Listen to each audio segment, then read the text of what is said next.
BA part second year के विद्यार्थियों, इस ई कक्षा में आपका स्वागत है। मैं डॉक्टर वंदना शर्मा, राजकीय महाविद्यालय बूंदी, सेकेंड ईयर के फर्स्ट पेपर का अध्यापन कार्य आप करवा रही हूँ। हम रीतिकाल के विषय में पढ़ चुके हैं। रीतिकाल का नाम किस तरह से वाद विवाद से युक्त है, उसमें किस नाम की सार्थकता या कौन सा नाम अधिक तर्क संगत है, इस पर मैंने आपको बताया। रीति मुक्त काव्य परंपरा और रीति काव्य की प्रवृत्तियों के बारे में भी आपके साथ चर्चा की जा चुकी है। विद्यार्थियों, हम मुख्य कवियों की व्याख्याओं पर आएं, केशवदास आदि का अध्ययन करना प्रारंभ करें, उससे पहले मैं आपको रीति कवियों के आचार्यत्व या लक्षण ग्रंथ परंपरा के बारे में आपको बताना चाहूँगी, क्योंकि रीतिकाल का जो कवि है वो कवि होने के साथ साथ आचार्य भी है और उन्होंने लक्षण ग्रंथ लिखे हैं। अभी आचार्य, कवि, शिक्षक किस प्रकार से एक कवि शिक्षक हो सकता है या उनके ग्रंथ लक्षण ग्रंथ कैसे हो सकते हैं, इसके बारे में आपको मैं सामान्य रूप से पहले बताना चाहूँगी। बच्चों, मैंने आपको इससे पूर्व भी बताया था कि जो रीतिकाल का कवि है वो अपने आप को कवि शिक्षक या आचार्य कवि के रूप में स्थापित करना अपने लिए बड़े मान सम्मान की बात समझता है।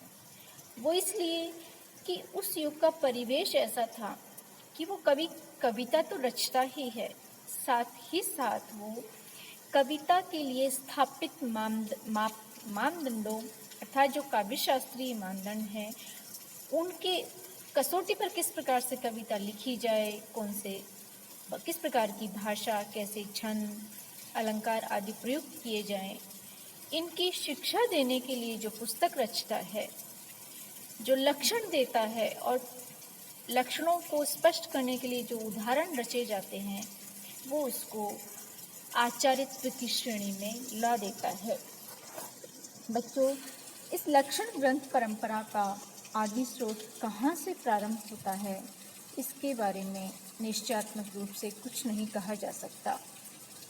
हाँ, कुछ कुछ व्यवस्थित रूप हमें भरत मुनि के नाट्यशास्त्र में दिखाई देते हैं। वैसे काव्य शास्त्र का या लक्षण ग्रंथ के निर्माण की स्थापना का श्रेय भरत मुनि को ही जाता है।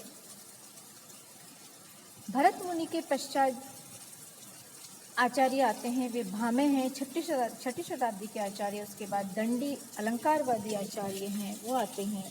वामन, रीति संप्रदाय के प्रवर्तक आचार्य आते हैं।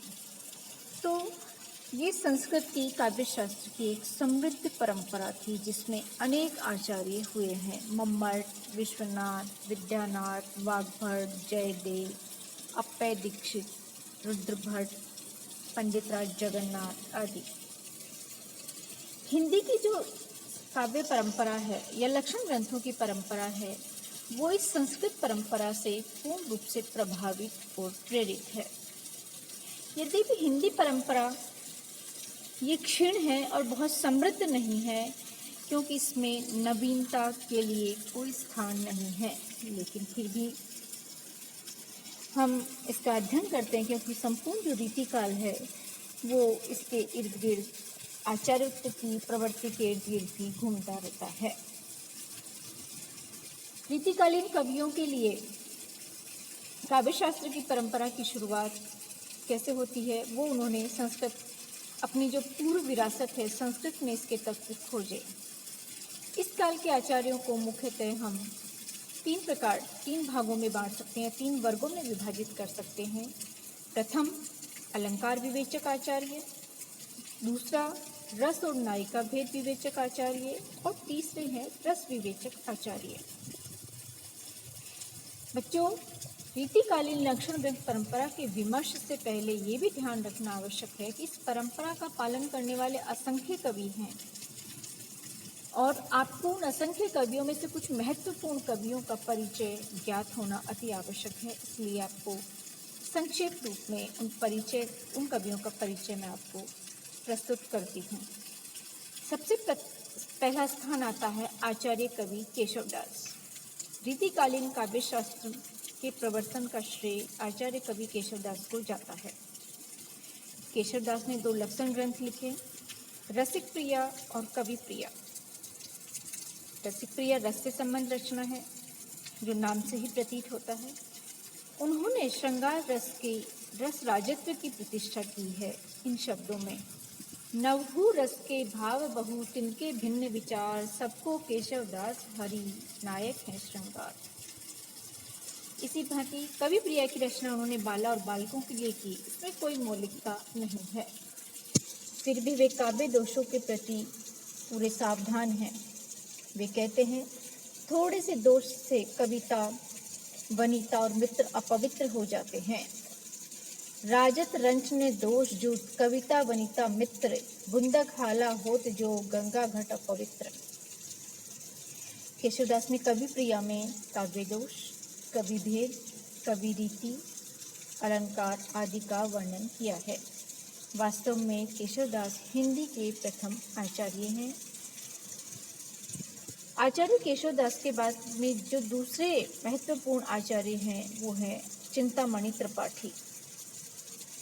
रीति काल में आचार्य की परंपरा का या रीति काव्यों की परंपरा का प्रवर्तक किसे माना जाना चाहिए, इसमें केशवदास और चिंतामणि इन 2 नामों में बहस होती है, विवाद होता है। कतिपय विद्वान चिंतामणि को ही रीति काव्य का वास्तविक प्रवर्तक मानते हैं, क्योंकि आगे के रीतिकालीन कवियों ने केशव का नहीं वरन चिंतामणि का अनुसरण किया है। चिंतामणि का कवि कुल कल्पतरु नामक ग्रंथ महनीय ग्रंथ है। इसके अतिरिक्त इन्होंने पिंगल, काव्य विवेक, काव्य प्रमाण, रसमंजरी, रामायण आदि ग्रंथों का निर्माण किया है। लेकिन इनमें से उपलब्ध ग्रंथ 3 ही हैं, कवि कुल कल्पतरु, श्रृंगार मंजरी और पिंगल। और इनमें भी महत्वपूर्ण ग्रंथ है कवि कुल कल्पतरु। इसमें उन्होंने काव्य गुण, काव्य दोष, शब्द शक्ति, अलंकार आदि काव्य शास्त्रीय विषयों का विमर्श किया है। यद्यपि उसमें नवीनता नहीं है, लेकिन इसका प्रतिपादन उन्होंने प्रभावशाली ढंग से किया है। केशवदास और चिंतामणि के बाद हम तोष नामक कवि को लेते हैं। सुधानिधि तोष की रीति रचना है और ये एक रस विवेचक ग्रंथ है। इसमें उन्होंने 9 रस, भाव, रस दोष, काव्यवृत्तियाँ, नायिका भेद आदि को निरूपित किया है।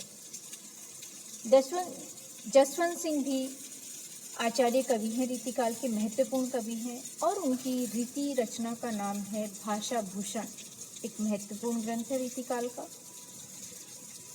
इस पर संस्कृत के ग्रंथ चंद्रालोक और कुवलयानंद का प्रभाव देखा जा सकता है।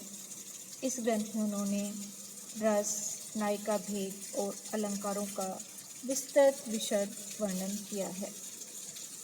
मतीराम भी रीतिकाल के प्रतिनिधि कवि हैं, महत्वपूर्ण कवि हैं और आचार्यत्व में अपना एक समुचित स्थान उनका है।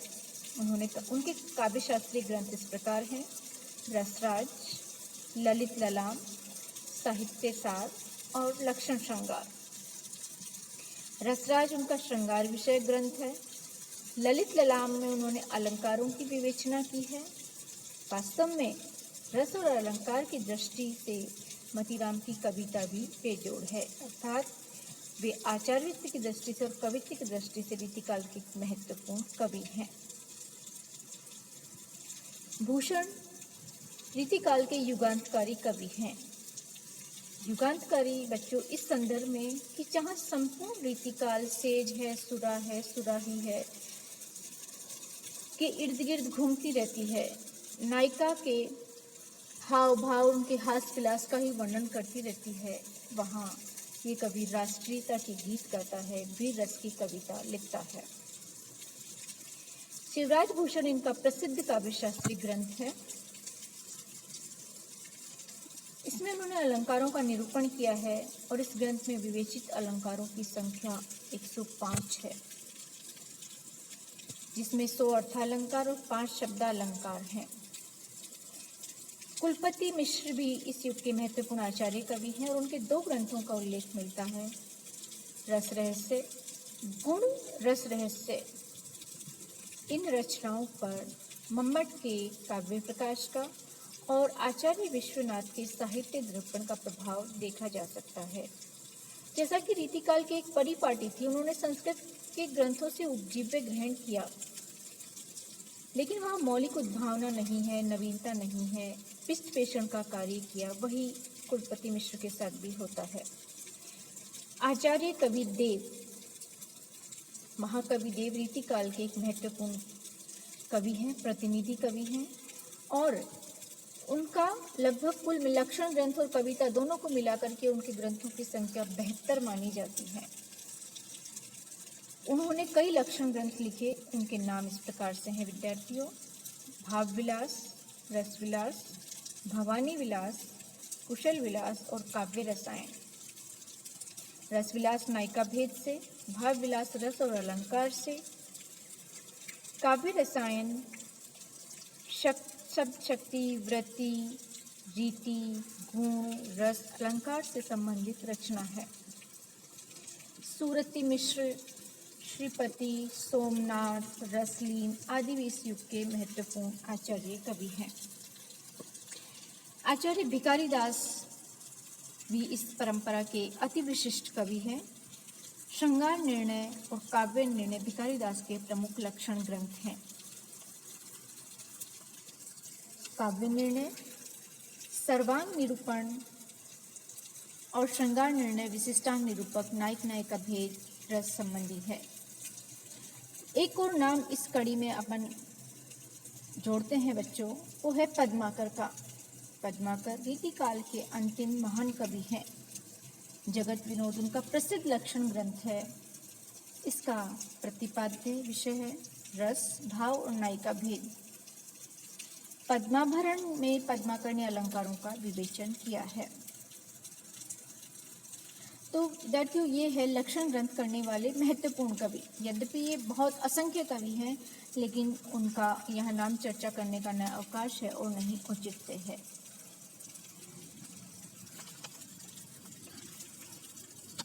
रीतिकाल के कवियों का आचार्यत्व वास्तव में कितना सार्थक है, ये प्रश्न उठना स्वाभाविक है। इतने लक्षण ग्रंथ इन कवियों ने देख करके लगता है कि क्या वास्तव में कवि थे या वो आचार्य थे। विद्वानों में इस प्रश्न को लेकर के मत विभिन्न है।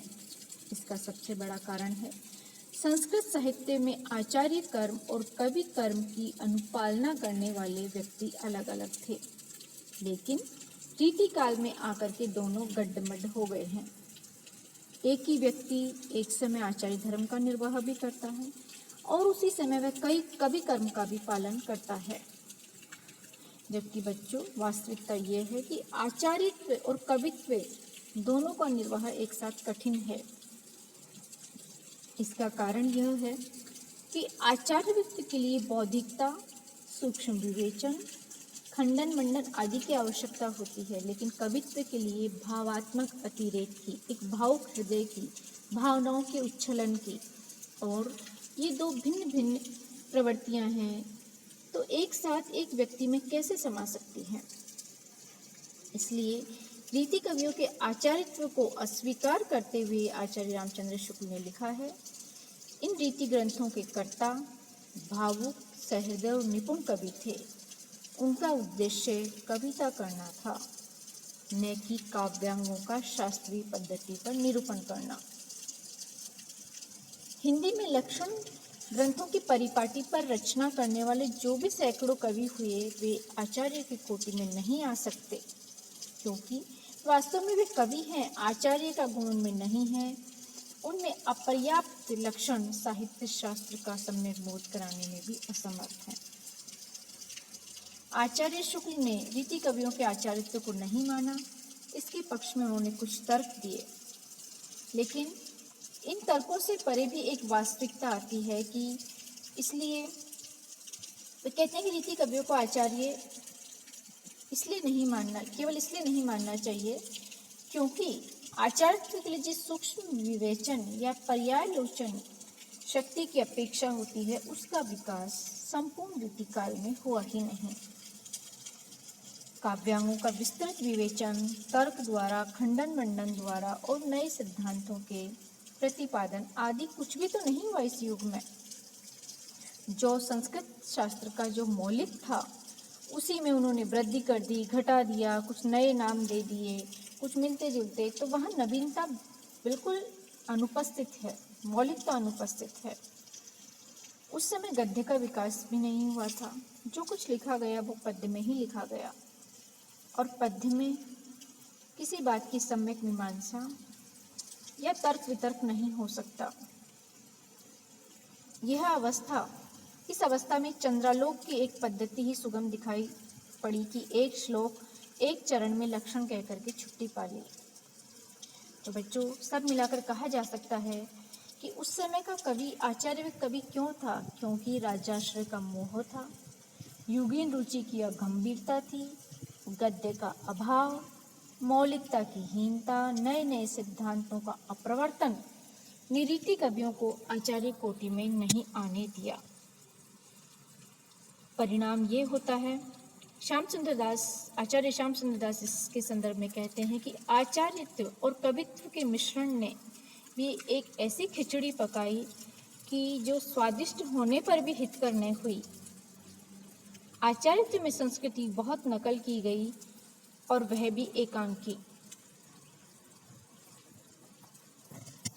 इतने विविध व्यक्तित्व और दायित्व का निर्वाह करने वाला जो सृजक कवि था वो मात्र आचार्य धर्म और आचार्य कर्म से प्रतिबद्ध होकर के कैसे रह सकता था? क्योंकि वो उस युग का कवि ज्योतिषी भी, पुराण, वैद्यक, कविता आदि आदि न जाने कितने क्षेत्रों में प्रवीण होकर के अपने आश्रयदाता को रिझाना चाहता था। ऐसी स्थिति में डॉक्टर नगेंद्र का ये दृष्टिकोण युग सत्य और रीति कवियों के रचना सत्य को उजागर करने में पूर्ण समर्थ है और स्वीकार्य भी। सारांश यह है कि इस युग में काव्य मर्मज्ञ अनेक कवि हुए, प्रकांड विद्वानों की भी कमी नहीं थी, किंतु एक तो इस युग की रुचि गंभीर नहीं रह गई थी। लोग मीमांसा का नहीं, रसिकता का आदर करते थे। इसलिए इनकी दृष्टि संस्कृत के उत्तरकालीन अधोगत साहित्य शास्त्र से ऊपर नहीं जा पाई। दूसरे सबसे बड़ा अभाव गद्य का था, जिसके कारण सूक्ष्म विश्लेषण संभव नहीं हो पाया। परिणाम यह हुआ कि इनका रीति निरूपण वर्णनात्मक ही रह गया, विवेचनात्मक नहीं हुआ। डॉक्टर नगेंद्र ने बड़े ही सटीक और एक ईमानदारी भरे दृष्टिकोण से उस युग के सत्य को या उस कवि की स्थिति को इन शब्दों में उजागर करके रख दिया है। वास्तव में संपूर्ण रीतिकाल की हम काव्य शास्त्र की परंपरा या रीति ग्रंथों की परंपरा के विषय में अंत में ये कह सकते हैं कि यहाँ काव्य शास्त्रीय मौलिकता न के बराबर है। फिर भी इनकी काव्य प्रतिभा का पूरा विस्फोट नायिका भेद के वर्णन में देखा जा सकता है। संस्कृत आचार्यों की दुरूहता को दूर करने में और विषय के विशदीकरण में, विषय को सुबोध बनाने में रीति कवियों के शास्त्रीय योगदान को कम करके नहीं आंकना चाहिए। अर्थात रीति कवियों का जो आचार्य परंपरा है या उनका आचार्यत्व है, उस पर थोड़ा सहानुभूतिपूर्वक विचार करना चाहिए। वास्तव में हिंदी काव्य शास्त्र की अस्मिता के अंकन में इन रीति कवियों का महत्व सदा रहेगा। बेशक उनमें अपेक्षित मौलिकता और आचार्यत्व नहीं था। धन्यवाद विद्यार्थियों।